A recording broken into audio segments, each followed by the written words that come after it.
making the long trip from back home to Washington, D.C., and it gives us, particularly in this body when times are so tough and you get a lot of negative news, to see heroes and heroines out there struggling to make a go of it and coming up with good old American entrepreneurship to make things happen. So it's my hat's off to you and many others, millions of others like you across the country, so I appreciate that.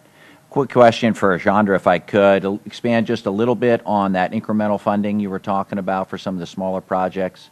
Is that something that we've heard before?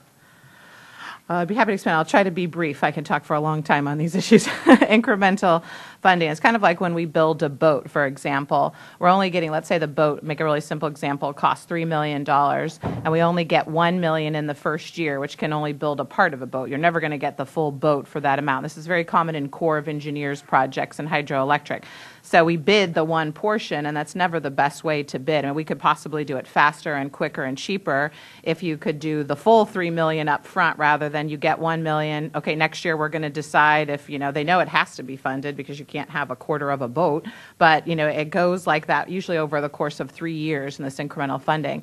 And it's fine for the larger businesses, but for small businesses, if there can be some type of cap, like for smaller projects like under $20 million, that those would be fully funded versus funded year by year and constantly going back and not 100% sure when that money is going to flow. That'd be very helpful for small businesses across the United States.